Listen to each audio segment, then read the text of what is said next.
పొత్తులో భాగంగా దక్కిన 10 అసెంబ్లీ సీట్లకు అభ్యర్థుల్ని ప్రకటించింది బీజేపీ.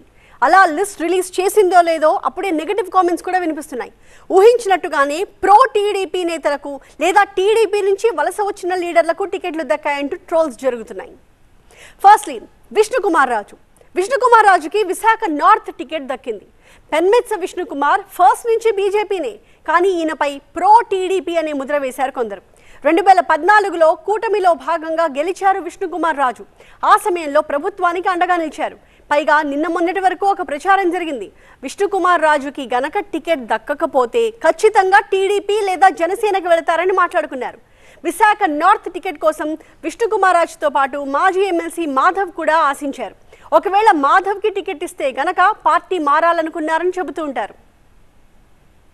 ఇక విజయవాడ వెస్ట్ సీటు దక్కించుకున్నారు సుజనా చౌదరి. టీడీపీ వలస నేతగా సుజనా చౌదరిపై ఒక బ్రాండ్ వేశారు ప్రత్యర్థులు. సుజనా చౌదరికి టికెట్ పక్కా అని ముందు నుంచి అనుకుంటున్నదే. దీనికి కారణం టీడీపీ మనిషి అని ముద్ర వేయడమే. పైగా విజయవాడ వెస్ట్ సీటు కోసం రక్తాభిషేకాలే జరిగాయి. బుద్ధా వెంకన్న రక్తాక్షరి రాశారు. ఇక పోతిన మహేష్ ఇప్పటికీ ఆందోళన చేస్తూనే ఉన్నారు. విజయవాడ వెస్ట్ కోసం ఇంత బలంగా పోరాడిన సుజనా చౌదరికే ఇచ్చారు అంటే అదంతా టీడీపీ చక్రం తిప్పడం వల్లేననే ప్రచారం జరుగుతోంది. ఇక కైకలూరులో కామినేని శ్రీనివాసరావు పోటీ చేస్తున్నారు. ఈయన పక్కా బీజేపీ నేత, కానీ కామినేని పైన కూడా ప్రో టీడీపీ అనే బ్రాండ్ వేశారు. 2014లో కామినేని శ్రీనివాసరావు మంత్రిగా పనిచేశారు. అందుకే కాబోలు కామినేనిని ప్రో టీడీపీగా చూస్తారు ప్రత్యర్థులు. మొన్న తెనాలికి వెళ్ళినప్పుడు కామినేని శ్రీనివాస్ని నాదెండ్ల మనోహర్ కలిశారు. అప్పుడు కూడా ఇదే రకమైన టాక్ వినిపించింది. ఇక జమ్మలమడుగు సీటు ఆదినారాయణ రెడ్డికేనని ఫస్ట్ నుంచి వినిపిస్తున్న మాటే. అదే నిజమైంది కూడా. బీజేపీలోని ఒక వర్గం ఆదినారాయణ రెడ్డిని ప్రో టీడీపీ, టీడీపీ వలస నేత అని 2 రకాలుగా పిలుస్తూ ఉంటారు. చంద్రబాబు అరెస్ట్ అయినప్పుడు అది అక్రమ అరెస్ట్ అంటూ టీడీపీకి సపోర్ట్గా నిలిచారు కూడా.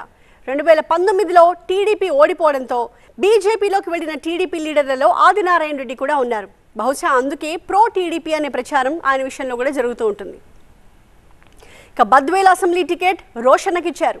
మొన్ననే టీడీపీ నుంచి బీజేపీలోకి వెళ్లారు రోషన్న. అప్పుడే అనుకున్నారు రోషన్నకి టికెట్ ఫిక్స్ అని. ఆ మాటకొస్తే టికెట్ హామీ రావడంతోనే టీడీపీ నుంచి బీజేపీలోకి వెళ్లారని కూడా చెప్తూ ఉంటారు. సో నిన్న మొన్నటి వరకు రోషన్న బ్యాక్గ్రౌండ్ టీడీపీనే. పైగా బీజేపీలో చేరుతూ టీడీపీపై ఎలాంటి విమర్శలు చేయలేదు. ఇక హెచ్ఎర్ల సీటుని ఈశ్వర్రావుకి ఇచ్చారు. టీడీపీలో ఉన్నప్పుడు రాష్ట్ర హౌసింగ్ కార్పొరేషన్ డైరెక్టర్గా పనిచేశారు ఈశ్వర్రావు. ఆయనను కూడా ప్రో టీడీపీ కిందే లెక్కేస్తారు. కానీ విజయనగరం జిల్లా బీజేపీ అధ్యక్షుడిగా చాలా కాలం సేవలు అందిస్తూ ఉన్నారు ఆయన. కాకపోతే టీడీపీ గ్రీన్ సిగ్నల్ ఇచ్చిన తర్వాతే ఈశ్వర్రావుకి టికెట్ ఇచ్చారనే ప్రచారం జోరుగా జరుగుతోంది. ఇక ఈ లిస్టులో ఒరిజినల్ బీజేపీ నేతలకు కూడా టికెట్లు దక్కాయంటున్నారు. ధర్మవరం నుంచి సత్యకుమార్కి టికెట్ ఇచ్చారు. నిజంగా ఇది కొంత ఆశ్చర్యం కలిగించేదే. ధర్మవరం సీటుని పరిటాల కుటుంబం బలంగా అడుగుతూ వచ్చింది. కానీ బీజేపీకి ఇస్తామని చెప్పేసరికి కామైపోయారు. అప్పుడు కూడా ధర్మవరం టికెట్ని వరదాపురం సూరికి ఇస్తున్నట్టు ప్రచారం జరిగింది. వరదాపురం సూరికి కూడా టీడీపీ ముద్ర వేశారు. కానీ అనూహ్యంగా సత్యకుమార్కి టికెట్ దక్కింది. ఇక అనపర్తి టికెట్ని శివకృష్ణం రాజు దక్కించుకున్నారు. అనపర్తిని సోము వీర్రాజుకి ఇస్తామన్నప్పటికీ ఆయన ఎంపీగా తప్ప అసెంబ్లీకి పోటీ చేయనని చెప్పారట. అయితే అనపర్తి సీటుని ముందుగా నల్లమిల్లి రామకృష్ణారెడ్డికి ఇచ్చింది టీడీపీ. జనసేన, టీడీపీ ఉమ్మడి అభ్యర్థిగా నల్లమిల్లిని ఖరారు చేశారు. కానీ బీజేపీని కూడా పొత్తులో కలుపుకోవడంతో సమీకరణాలు అప్పుడు మారాయి. ఈ సీటుని బీజేపీకి ఇచ్చారు. నిన్న మొన్నటి వరకు అనపర్తిని బీజేపీకి ఇవ్వద్దంటూ నల్లమిల్లి వర్గం ఆందోళన కూడా చేసింది. సుమారు 60 మందికి పైగా తమ పదవులకు రాజీనామాలు కూడా చేశారు. అయినా సరే బీజేపీ నేత శివకృష్ణన్ రాజుకే దక్కింది. ఈ మధ్య కాస్త కాంట్రవర్షియల్గా మారిన ఆదోని సీట్ని కూడా బీజేపీ తీసుకుంది. ఇక్కడ పివి పార్థసారథి బరిలో దించుతోంది బీజేపీ. అరకు నుంచి పాంగి రాజారావు పేరుని బీజేపీ అధిష్టానం ఖరారు చేసింది.